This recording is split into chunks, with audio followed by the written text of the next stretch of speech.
Hello, I'm very happy to welcome you today for the second Meet the Artist that we are organizing in the frame of the exhibition, The Fine Hands Show, Ochumelaya Vystavka, which will be one of the exhibitions of this year, Krasnoyarsk's Museum's Ploshchad Mira Biennale.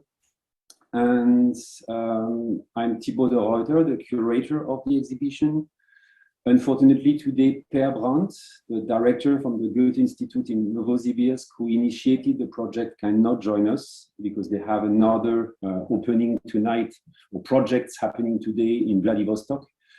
And I will maybe now introduce you a bit to the project of that exhibition, to what we are doing.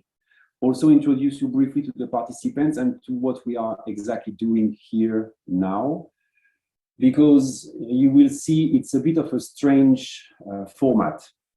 It's not a classic artist talk, it's not a classic curator's talk, because we are talking now about an exhibition that is not even built. We are talking about artworks that are not also built and are not also constructed.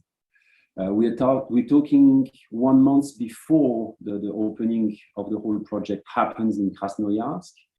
And I think it's a really interesting idea because here we can share with you, the viewers, kind of the exhibition and the artworks in the making and how they are happening. So today we will have on the panel Gloria Zein and Dascha Bralkova. So Gloria is an artist from Berlin, Darya is from Krasnoyarsk. You will hear why the two are meeting today here at a very important conversation. And we also have Anastasia Bezvershuk, who is the local coordinator and my partner on the project at the moment in Siberia. So as a curator, I want to give you a few words about what we are doing now, because that's a very experimental project which is happening for that Biennale. And the story is quite simple. At the moment, it's a fact. We cannot really travel. We cannot really cross borders. We also have to be more aware than ever about the environment. And when I started to work on that project, I had to realize at some point that the whole question of transportation, and not just the transportation of people, but also the transportation of goods from artworks from Berlin to Siberia might become quite impossible. Or if not impossible, so difficult that we will exhaust ourselves and not create something interesting. By chance, I remembered a 1971 exhibition, so it's exactly like 50 years ago, that in New York, Willuk B. Sharp, a curator from the MoMA, asked 20 conceptual artists from the city of New York to give instructions to a photographer to do images. So suddenly, the whole work gets separated. Some people are authoring an idea, and another person is producing this idea with, in the case of the Pier 18 exhibition, in the case of the New York exhibition, we mean photographs. And here, in our case, the story became much more open. I decided to kind of follow the track of the 1971 exhibition. And I asked 34 artists based in Berlin. From those 34 artists, it felt for me very important to have sculptors, painters, sound artists, fashion designers, installators, video artists, more conceptual artists, to show the diversity of the work and of the art practice in Berlin. And then those 34 artists all have been drawing or designing or writing. I mean, each one was totally free. 1 to 10 A4 pages of instructions for an artwork to be built, to be constructed, or to be performed in Krasnoyarsk. So the whole exhibition that you might see in 1 month follows that way of making, kind of a very different way of making exhibitions. Again, it's not about transporting some paintings or transporting some sculptures and bringing them to another country and showing them to the public. It's really like we have now 34 artists in Berlin, and there's almost 100 producers involved in Krasnoyarsk. Some of the producers are artists, some of the producers are craft people, some of the producers are also young people who participate to workshops to produce the artworks. So that brings a bit the Biennale effect.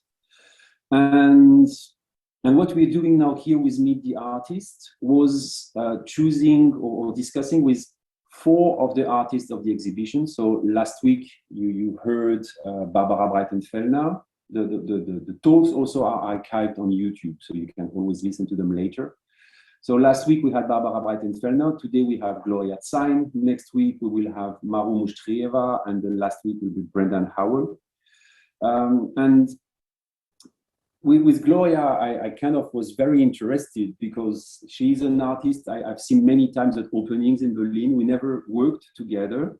And when I started to work on that project, where I really wanted to have very different positions, different ways of doing art, I had a good conversation with another curator from Berlin, Andreas Fiedler. And Andreas looked at the project and said something like a bit, that's a crazy idea. You should ask Gloria, she will probably have something for you. And then I contacted Gloria, and I think, yes, that's a bit true. She came up with, if not a crazy idea, at least a very surprising idea of how to make a sculpture, because maybe we're going to speak about sculpture today. And what's going to happen now is that Gloria will briefly introduce her art practice in general. Then she will introduce her set of instructions. So what Daria, who is now in Krasnoyarsk doing something, to producing this artwork, what she received. And then I hope that we can all have some kind of conversation together on several topics, maybe sometimes on the ideas behind the artwork. I will have probably a question to you, Gloria, about the title of the artwork, which is a very interesting title. And then also, of course, if you follow us now on YouTube, you can use the chat to put some questions, and we will see what's popping up and maybe select a few of your questions to add them in that whole conversation, because I still wish also it's a project in the making, so it should also be a conversation. And now, Gloria, if you're ready, you're very welcome, and we will be happy to hear you. Hello, everybody. I'm very glad to be here. I'm super excited about the exhibition and glad to be invited. It's going to be my first time to show something in Russia, so that's great as well. Great premiere. I have prepared a few images about previous work that I made to give you an idea, a bit about how I work and how I approach my work. So this is a recent sculpture that I made in Berlin, and when I started to make it, actually I had the idea of a big foot that I wanted to have somehow earthy material. That was all I knew when I started. And I started modeling the toes, and as I went on and worked my way down the foot, I thought that the foot didn't maybe have to stand as a foot normally does, and I tilted it and turned it upside down, not upside down, but on, about 90 degrees. And then I started to play around with the thing, and can you see my cursor actually? I had this thing left over in the studio from former installations, this wood element. So I started to play around with different things that I combined, and I then decided to finish the foot as a hand, and finally also I gave it this kind of nose.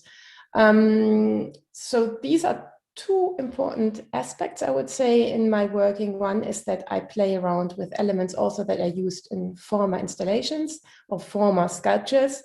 So this is a bit a question about permanence in sculpture. Does something has to be finished and exist forever, or is the sculpture also something that can exist for a certain period of time and then be dismantled and become something else? And then also this idea of the nose that I added at the end.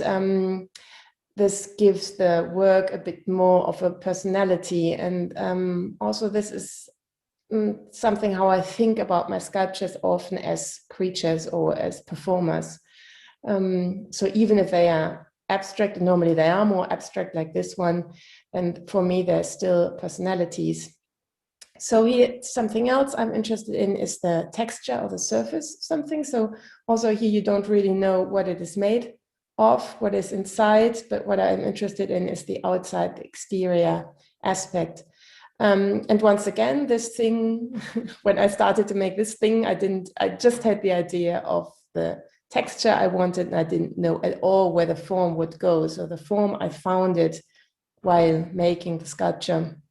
It emerged somehow, and then set it into this wood element box that is also a reworked part of a former installation. Here you can see this, here on the left-hand side, the same sculpture you just saw. This is a group of different sculptures that I showed beginning of last year in Denmark at Kunsthal Viborg. And yeah, this image I chose because you can see how feet are important for my work. So this one is sitting on these spider-like legs. Then this element has got cups underneath to hold it, which become part of the sculpture. Yeah, so this is something that probably adds also to the performer like element of the sculptures that then interact between each other in this work, and yeah, start a dialogue or conversation with each other. And here on the right-hand side also the steel part is also something that comes from a former installation and then now holds this weird cloud-like shape at the top. Yeah, here also the combination of a plinth and the ceramic here. And here, if you look at the ceramic a bit closer, you see at the top these teeth-like elements, which are actually the structure of how I build ceramics. And this is something I'm very interested in, is this relationship between inside and outside, or interior world and exterior world. So largely I worked on this aspect in 2018 when I made these ceramics, where you can see that each of the ceramics, I gave them like an opening, like an open dress, or a décolleté, you would say in French. So you can see inside the work and you can see how it is built and constructed, and it almost becomes like an architecture that you look in. And then glazed, the central one, for example, looked like this. So on the left-hand side, from one side, it looks like this is finished, a closed volume. And then when you walk around the sculpture, you see at the back that actually it's hollow, and it's just, yeah, a hollow form where you can see the inside. This is how then in this case, I installed these ceramics. This was for Biennial in France, 2018, where I created this cage-like structure that, yeah, reminds me a bit, or I thought about a voliere, a place for birds where you keep haunted singing birds in this structure. Yeah, so this, I'll not go deeper into it. I really chose this aspect for the aspect of making my works for this little presentation, so you get an idea of, because I work with my hands a lot, and I like to have my sculptures evolve while I work with a material that's really important for me, the non-verbal aspect. Maybe just a first question, will you define yourself as a sculptor? Yeah, good question. Well, it's yeah, kind of. I mean, I've been working mainly in sculpture for the past 15 years, I would say, and I come from a more conceptual area, but I would say that I probably have become a sculptor. Yeah, yes. I mean,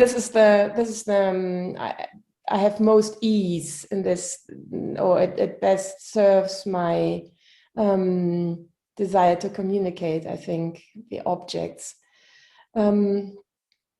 Yeah, so here now we come to my proposal for Krasnoyarsk. So I handed in a few drawings. I handed over a few drawings to Thibaut. And what I'm thinking of is a shape that you see at the top, like a half sphere that emerges from or sits on or landed on this fluffy organic structure. And this element is slightly tilted, maybe by 30 degrees or something, and then is held by a set of legs, which is flexible. You know, it can be 3, 5, 8, as many as are needed. Some of them can be straight, some of them can have an angulation. And then at the center, it should have like a bag or something. The thing is schlepping around with itself, it's carrying around, which at the same time, or pot or something, can give it some weight, so can hold it and ground it on the floor, because the entire thing is about the creature-like object or sculpture is very much dealing with balance and equilibrium. So these elements can be then used to somehow find the exact position, keep it in place, all while it has the sense of movement, which I'd like to see in the work. This is also why I proposed that the central piece, that can be heavy, should also be slightly tilted, not to stop the sculpture or not to stop the movement and immobilize it at one place. Yeah, these are two other drawings to show that I imagine it hollow. So I imagine that when you're underneath, because the total height should be 2.85 meters, more or less. So you can see the inside when you're standing underneath the sculpture, or if you're looking underneath it. I didn't give precise instructions of what it should be made of. We can talk about that later on. What I imagine is a bit of a homogeneous surface. That would be great. And then here you see a bit, the man is a bit small. So the sculpture is 2.85 meters high. This is a small man or a tall boy. But I'd like to have this communication between the outside exterior aspect of it and then the underneath, the inside that you can observe. To finish off, when I gave the drawings to Thibaut, he asked me, where does the shape come from? What is it, or how did you know, how did it emerge? And I've decided to give you maybe 3 references that accompany my work and that might give you an idea of the background or the themes that are important for me. So one thing is this movie District 9 that maybe some of you have seen. I think it's 10 years old or something. And it tells the story of aliens that hover or that stranded in the city of Johannesburg in South Africa, and are put into a compound called District 9 where they can't leave. And then the film actually talks about how media and authorities deal with the segregation and that emerges from the aliens being there. And then also, of course, it's always this question of how do we deal with the other, with the unknown? How do we confront it? And on a formal aspect, I enjoyed the film because these are the aliens. So this is what they look like. And you see that the head is very nicely shaped and very detailed. I like the texture and the surface. But then the entire alien is quite sloppily made, the 3D modeling. And so you see that here it almost merges with the background. So this is a contrast that I like, that a part of it is worked very finely and then the rest is more or less suggested. So from a sculptural point of view, I think that's interesting. And and then Stanislav Lem, the Futurological Congress is a very, very important reference for me. The question between what do we see and what is reality, and is what we live and what we experience is rather looking at a beautiful surface that covers all kinds of horrors and destruction. And from this film, from this book, I think The Matrix also comes from there. So this is a very philosophical question that is central to my work, and that maybe it's also reflected in the sculptures in the outside and inside. And how are the sculptures constructed? Which material are they made from? And how are they covered on the outside? And how much can you see or understand from what is inside what they are made of? And then as a last reference, actually when I picked this image, that is Stanislav Lem's the first paper book, I just picked it for you for the presentation. I saw that by coincidence. Here you have also this motif of this cloud-like structure with somebody underneath looking into it. So it's a funny coincidence. Yeah, and then the last thing is Stalker, Andrei Tarkovsky, which I enjoy very much, if you can use the word for this film. And here I'm interested in the dystopic area, the zone where people go that is not very habitable anymore, and actually they move towards a place which is called the wishing room. And then, if I remember well, the protagonist at the end, he does not enter the wish room. And the wish room is a place where he would confront his own desires and needs and himself, and he does not have the courage to confront that and to then move out and move into something else by facing himself. So that would be something that could overcome where they are or where he is. So this is a bit the background of what I work with and what I'm interested in, and that maybe you see reflected in the sculptures. I don't know. That's my little introduction. I mean, in the sculpture, of course, the first time you've been sending me the object or the design of the object. Now you mentioned very contemporary sci-fi, but I also had to think straight about Jules Verne, because your story looks also like a balloon, and there is something under that balloon, and the hot air could take everybody in the air. And there is a famous Jules Verne book, the 5 Weeks in a Balloon. I think that's the rough translation in English of that title. But also because of the feat of your structure, I had to think directly about the Apollo system and how the Americans went on the moon and had this kind of very precise pedestal or machine with some kind of feet arriving there. So even if in your practice with the ceramic, you don't maybe have this direct imagery of science fiction, I also think there is a whole history of science fiction in yours. But my question now will be more like to Daria. What was your reaction first when you saw the 10 pages of Gloria? How did you, what did you thought about this object or this construction or this structure? What was your reaction?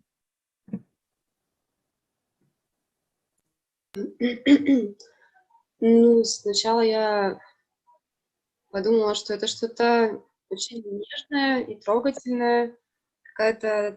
First, I thought that was something really interesting and touching construction. Then I thought it was surreptitious exploration, and I thought that it's kind of a biomechanical being which was created for it to explore some territory.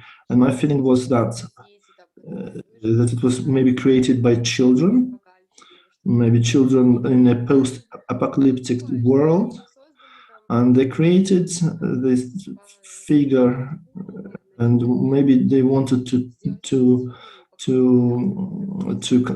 make it slightly toyish in the look, so that they used, for example, kind of green, some blue paint and different kind of stars. So you wanted me to use different kind of leftovers, and I sort of use that, and I think that it's kind of fits the whole feeling of kind of children-made object. That's my reaction. And also now you mentioned blue paint. I mean, that's something.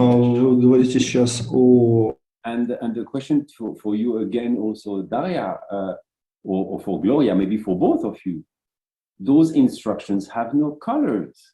How Gloria do you want Daria to do something if she doesn't know the color? Or Daria, what are the colors you want to use?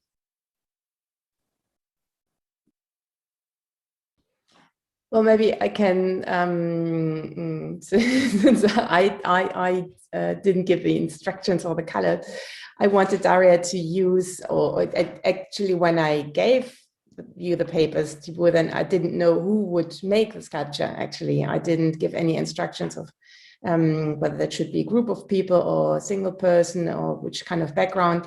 So I wanted to leave to the person who makes the sculpture the choice of the material, and then also the choice of the surface or the color which comes from it. And as you know, this is also why I gave you this idea of how my own process is while I work. I have a specific idea when I start to make a sculpture, but then most of the decisions need to be made in the process. They need to be made while you make the sculpture. So I figure that when Daria will have built the thing or will have continued or you know, advanced, then she will find the best color for it. So yeah, I'd be curious to know what Daria says about that.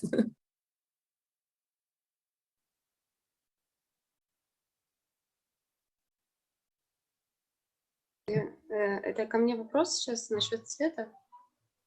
I asked me anything you want me to talk about? I mean, I would like to hear also your reaction when you get those instructions, which are, I mean, somehow the instructions are detailed. I think we see a shape, for example, but on some pages you have one leg more, on some pages you have one leg less.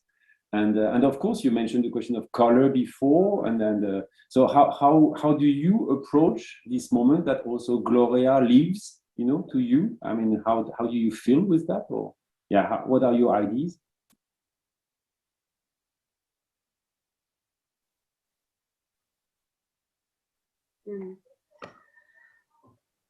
Ну, изначально, когда я в первый раз... Originally, when I started thinking about this object, and I thought it was kind of maybe a hollow form. It's a hollow shape.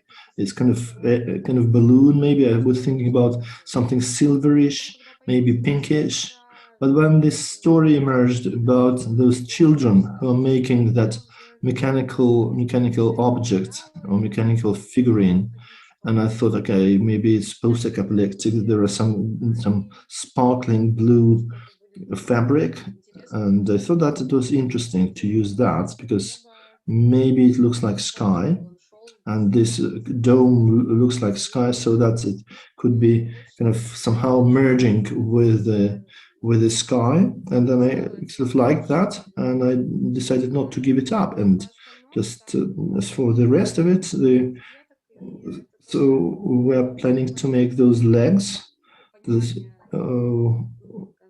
from different elements of sockets, and so something we picked up from the ground, and of course we have to think about the quality of those sticks, and they have to look natural as well. So that's my idea for the moment. It's interesting that now you're mentioning this question of the quality, you know, of the quality of the material. And I think also here, I would like to hear a bit from your side, Gloria, because we've seen, for example, You can have very designed proper pedestals. You've seen some pink objects that look perfectly painted, that look like very thin.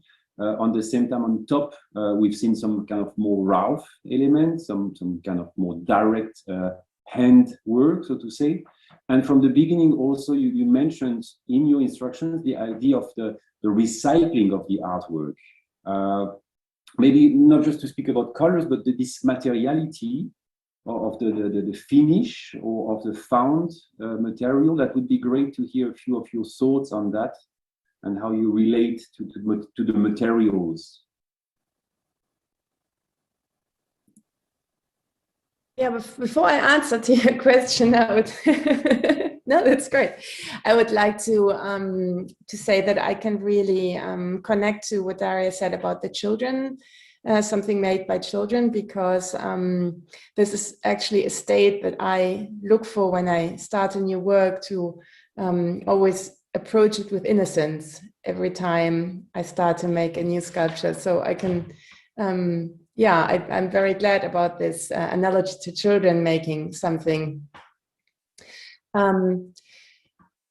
Yes, I do like the contrast of different materials, or the technical and the organic within one work. I like when I enjoy when they come together. And I think the difficult part is always that they merge. Also, they are two separate things within the same work, and then the entire work falls apart because one is too technical and the other one looks like it doesn't belong there. But that's, I don't know, if you want to use natural sticks and then some other material, I think that's why I maybe also thought about the homogeneous surface for the entire work at the end, because that can then blend things together. Found objects or organic. If I understood you well, Daria, did you say that you wanted to use like sticks, like parts from trees, or like for the legs, or like branches, really, or?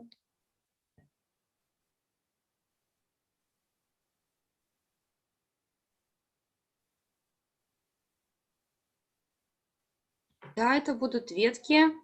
Yes, you are right. Those would be the branches, and we will saw them and assemble them so they would be tilted, would be different, as you showed here. Gloria, I also wanted to ask you, you mentioned in your instructions that all the materials should be recycled and compostable.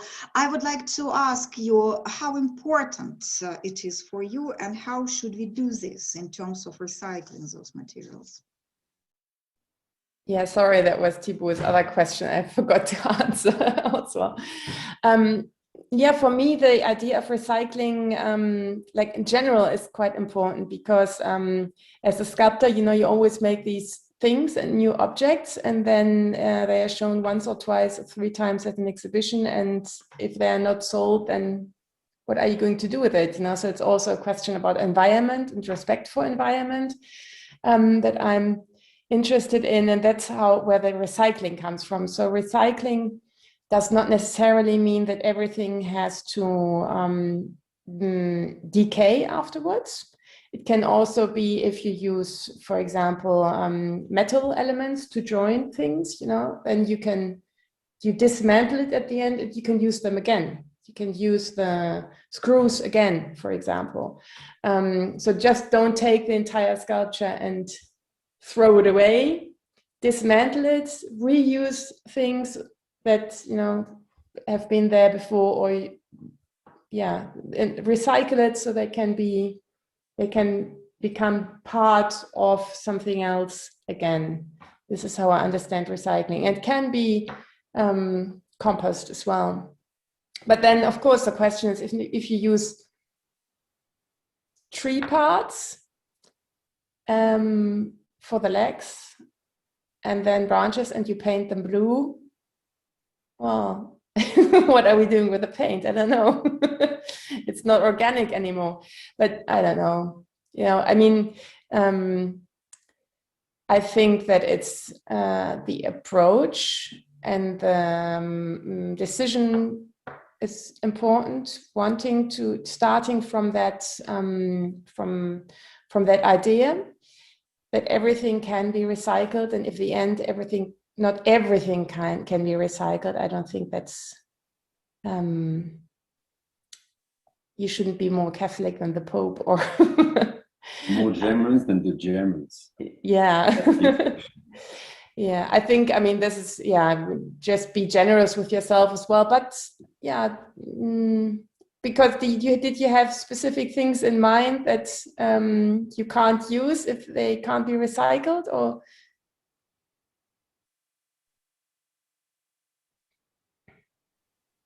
Specific materials? What is it?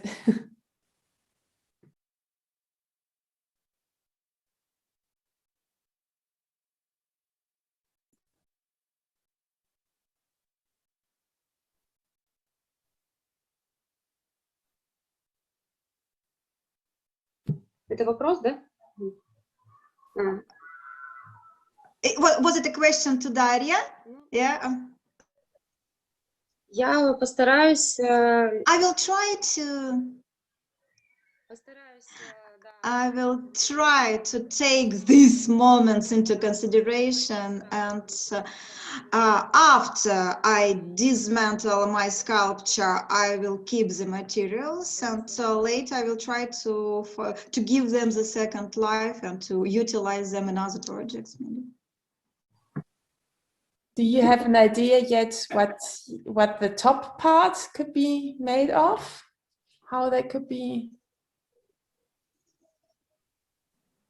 Да, я думаю. Yes, I think to make the carcass of wire and use fabric, organza. It's called organza. It's very thin. It's half transparent, and when you use it in multi layers and make some texture, it's very interesting. It looks very nicely in layers with different shades of gray, black, blue, and that would be the dome and the collar made of this fabric, and I think it should look nice.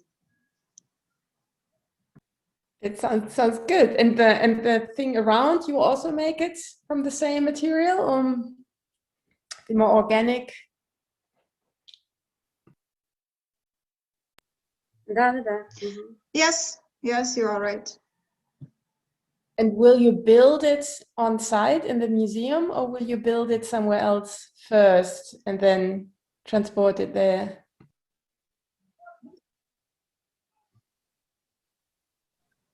That's almost a question to Nastya and to the curator. На месте в музее удобнее. On the spot in the museum. I believe that actually we will go the way the most comfortable and convenient for Daria. If it is comfortable and convenient for her to assemble it on the spot in the museum, we will give her this opportunity. And as an artist, I do understand that we need some space, that we need some, chaos around us, this artistic chaos, and not everywhere and any place you can create such a volume, if we speak about works of art, so we will try to give this opportunity to Daria. And here, as a curator also, I can say it's one of the most, so I'm both curator and architect, so I always take care of the design and the architecture of my exhibitions. And this time I have a very big problem because I don't really know how the artworks look like at the end. And I will probably not even know that 24 hours before the opening. I mean, we start, the exhibition space will be empty from next week on, so we can start kind of manipulating. But from the 34 artworks we're gonna have exhibited in that show, there's still half of the artwork that I don't exactly know how they look like because they're really in the making, in that process. in the middle of that conversation you're having with Daria, and it's a very strange moment also, like, okay, you know, let's go, let's see what comes and what's showing up. But also here, I would like just to go back to one point with you, Gloria, because you mentioned that, and I would like to hear a bit your feelings. I think you mentioned quite the idea of your hands also, of a sculpture, and of this moment where you think about materials. And of course, as a sculptor, those materials, you approach them with your hands. You told us before this talk now that you were buying new clay today. You're somewhere in a residency in Germany, and you went to buy this material, which is also a very like handful material. One of the possible translations of the exhibition title is the Fine Hands Show, the Crazy Hands Show. It's all based on the story of you don't touch, you're never going to touch that artwork. How do you feel about that? And what's your kind of moment now? What's happening in your mind as an artist, and as an artist thinking with your hands? How do you feel? Yeah, it's a strange feeling, because I think that at the end Daria will be more the author of the work than I will, and from my own self-understanding, actually. So I give the first idea, but yeah, as we see now, also when she speaks about the material that she uses and the colors that she sees, this is it's going to be a very yeah, it's not even a collaboration. I mean, not in that sense. It's like I gave the first spark, and then it's going to be her hands making it. And it's not even as I'm borrowing my hands to her, because I couldn't. It's always the interaction between the mind and the hands, and she has got her own personal experience, her own cultural experience, her own understanding of working with hands, and that will flow into her hands. So that's why I'm working with clay here, doing something else at the same time. And I need to let go, you know. This is I think this is the exciting point of this exhibition as well, is that if you take it seriously, then you give the spark, and then you let it free. And now and then I'll be super excited to see what will be there at the end, and how it will be interpreted, this idea. Yeah, because that's the main part is the handwork, I would say. I have also a question for you, Thibaut. Go ahead. How I was thinking about, because when Daria makes the work in the museum, how are you all together going to choose the place for it, or how are you? Because that's also important, you know. It's not, especially for big work like that. Where will it be placed? Because once she made it, you'll have a hard time moving it around. I mean, we are already looking at some spaces, that's for sure, and also like the museum has 2 floors. I mean, or the exhibition will be on 2 different floors, and one floor is much lower than the other one. So of course you probably can't be on the lower floor, where 2.85 meters will hardly touch the ceiling. So yes, of course, there's a few places that are already in my mind, or in my perception of the museum. But all of that also happens now. You are remote in your hand story, but now as a curator, we've been working on that exhibition for 6 months, or at least. And I'm on a daily basis in contact with Nastia, which is also here with us now. And I don't know, you know, it's also this moment where you said yourself, you delegate your hands to somebody else. At some moments, I even lose that power because I can't travel, or I can't travel yet. I'm not there to supervise this construction. And I think it's also one of the things that happened in your whole exhibition. We're talking about the production of the artwork, but we're also talking about, or the relationship between artists and producers, and here the relationship between the curator and some person who organizes the whole thing. So I don't know, maybe maybe Nastia will say we should put that artwork outside.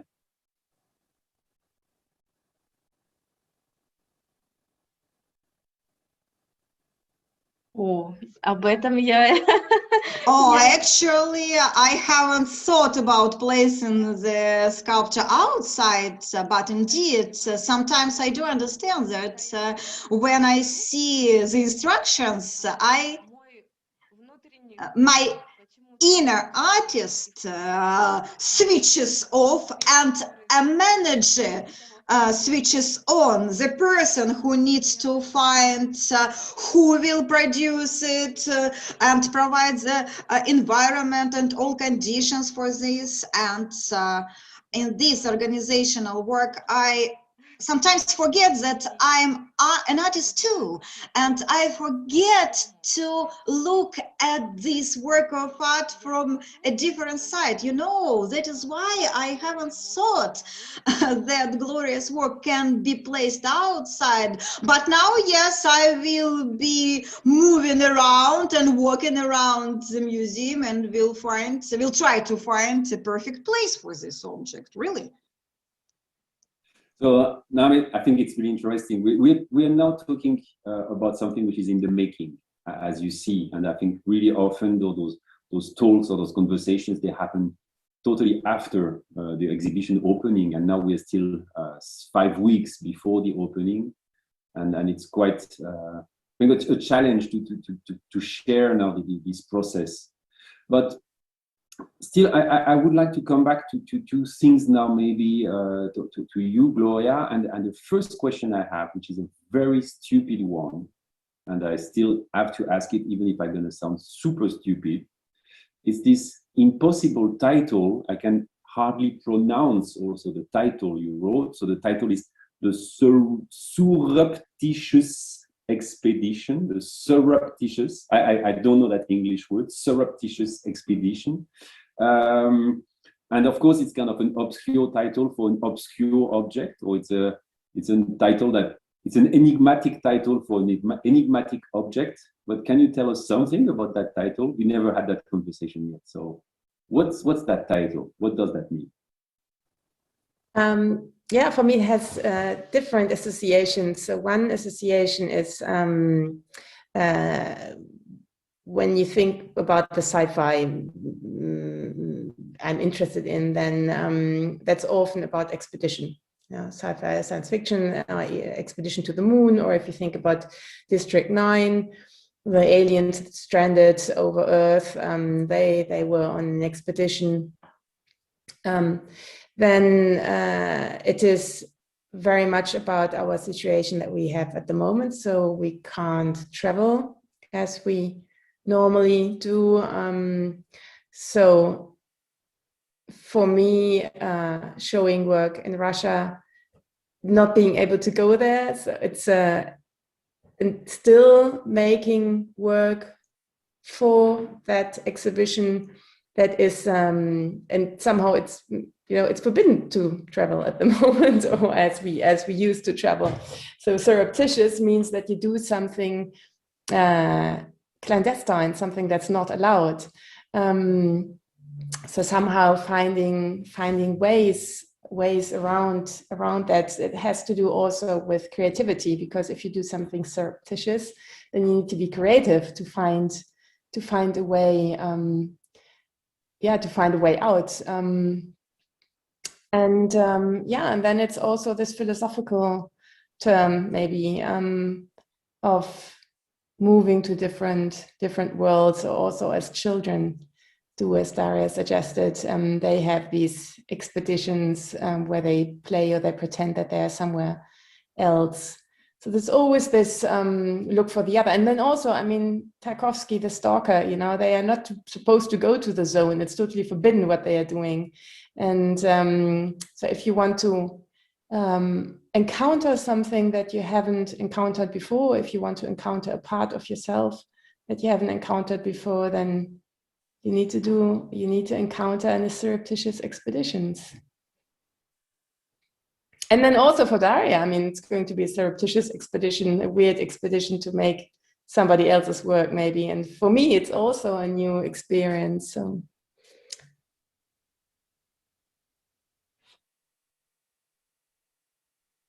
Do you have more clues now? No, I was just wondering now, maybe you should also do the same sculpture at the same time in Berlin and maybe try to use it to travel to Krasnoyarsk. Maybe it's going to work. Who knows? You know, in science fiction, those kind of objects kind of allow you to travel. I mean, one of the other artists of the exhibition, Agnes Meyer-Brandis, is kind of known because she's working a lot on the relationship between art and science and space exploration. And she trained goose to take her to the moon, like following the whole 19th century ideal of like the moon goose and how to fly to the moon. So maybe it's not too late, and maybe you can create that same object at the same time in Berlin, and have it as a transport object to take you to Krasnoyarsk. Who knows? Who knows? Maybe it's going to work. This is why it has the legs also. I always thought of the sculpture as well as a friendly visitor with, you know, the creature-like thing. So yeah, I'll do that, and I'll write on it. I unfortunately I cannot read now the questions from the public. I don't get the YouTube channel, so maybe if Olga, who is maybe following, or if some people manage to see if we have some questions from the public, that would be lovely. And I would like to hear if there is something popping up. If not, I will give back the voice to Daria also. Okay, I'm lost with the technology. So that's also the thing. I think your structure with this found material and simple material, as we can see, it's probably it's going to work better than technology. I know, I see some questions. Okay, and just maybe now to conclude and or just to open also the field of of science fiction. I mean, it's something that for me is quite fascinating, because also by showing Stalker or by showing Lem, you've been showing those examples, and even in the case of District 9, I think those are examples of extremely political science fiction. It's not science fiction in the sense of pure entertainment, where you just have like whatever, some guys flying to the moon and coming back. I mean, they have all an extremely strong background, and science fiction has been used, especially in the Soviet times, as a way also of expressing some hidden message, something that cannot be just said out loud to the public, and then you use metaphors and some very some images that allow you to have another story behind, or story in the background.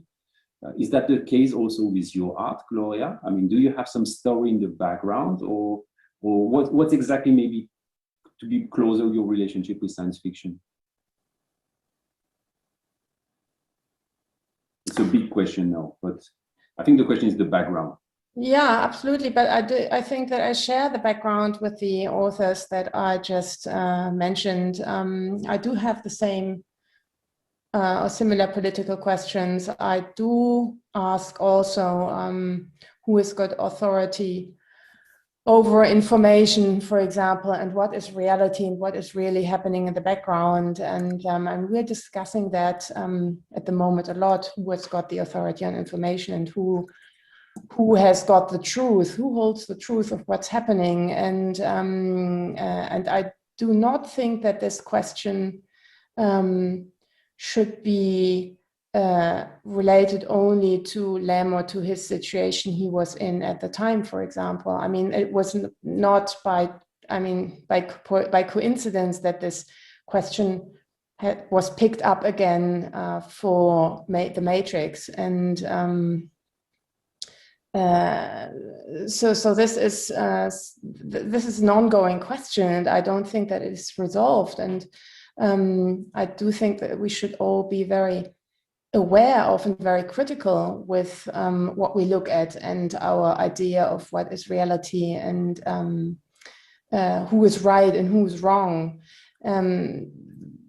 and what can you say and what can't you say? I mean, I think that is especially at the moment, it's very, very acute, at least in Germany and in Europe. So I do share these concerns, and for me, they're at the same time political concerns and they are philosophical concerns. I mean, you also mentioned to me the Russian blockbuster from last year, Sputnik. That's the question that just popped up now in the chat. I mean, some person were asking if you have seen Sputnik, which I don't know. Did Nastya saw Sputnik, or did Daria? Did you saw both Sputnik? So that's a Russian science fiction film that had quite a lot of success, at least in Europe. I think many of us saw it, and it's kind of like the Soviet version of Alien, the very classic science fiction film. And yes, so Gloria, so people are asking if you've seen that film, which is one of the examples of recent Russian science fiction. So people in Russia watch Sputnik. Yes, I have, because indeed Thibaut has mentioned it to me, and he suggested that I watch the film, which I did this weekend, and I really enjoyed it. I mean, apart from the aesthetics, I think are really fantastic, very beautiful imagery, very nicely shot. But one thing is that I recognize the Jekyll and Hyde story. So one person, or within one person, the good fighting the evil, and then the incapacity of beating the evil, and that then leads to suicide of the protagonist at the end. And so this is very old theme in a science fiction reinterpretation. And then what I thought was very interesting about the film is the main character, the woman. I would say that the woman is the main character, the psychiatrist or psychologist that whose idea is that you, with the strength of your mind, you can what you can achieve if you have a strong mind, and how a strong mind can overcome problems and also physical and bodily problems, which you learn at the very end of the film. She is a very strong character, and she can also face her own fear, and because the film is about fear, you know, it's and she can fight down her fear to meet this creature, and and I think that's a very strong message, and it's a very strong thing to understand and to believe in. Also today, you know, where we had a lot dealing with a lot of fear and a lot of different fears in society. So this is also a political, I don't even know whether the film was meant like this, you know, but this is always, you read things from your own perspective. So I thought that was very, very interesting. And this is, science fiction as art can be a tool to deal with complicated issues. And I think this is also why sculpture works for me, because you can speak about things, or you can communicate themes that are not necessarily best dealt with verbally.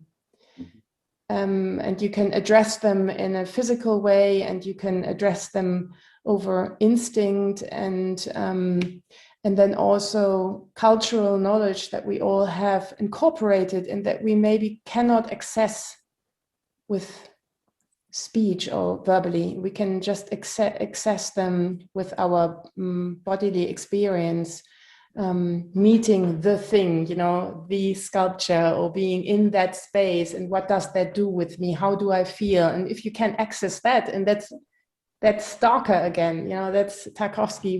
How can I access these things within me that make me act that way, that I'm not even conscious of, but somehow I know, you know?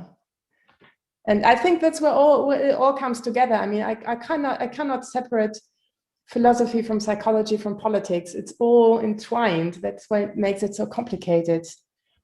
And this is how I try to resolve it for myself, and with a little bit of humor as well, because otherwise it's not bearable. Thank you. Maybe one just last question for Daria. Do you have a favorite sci-fi film?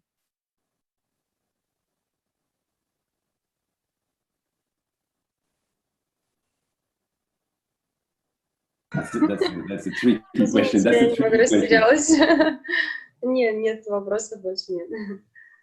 Okay, so no film tip from Daria today. No questions. But I think now we spent 1 hour and we discussed a lot of things. I mean, we discussed the art in the making, how art is made with hands, but still also we talked about impossible titles, about recycling of materials. So I think, Gloria, I want to thank you because you opened many doors, and maybe the idea here was to make your instructions a bit more narrow, and finally we see how much it's even broader than what we thought. The colors are still not solved. The way the branches are made together are still not solved. There's still a lot of open questions, and there's still a lot of work for Daria now to process all that story. Of course, we are very curious to see what will be the result. And that's going to be a great moment to have that artwork in the exhibition.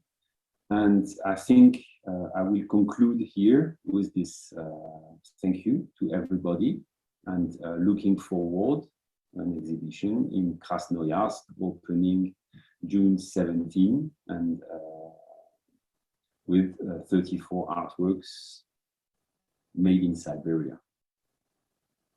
Last questions from somebody? Yeah, okay, go ahead.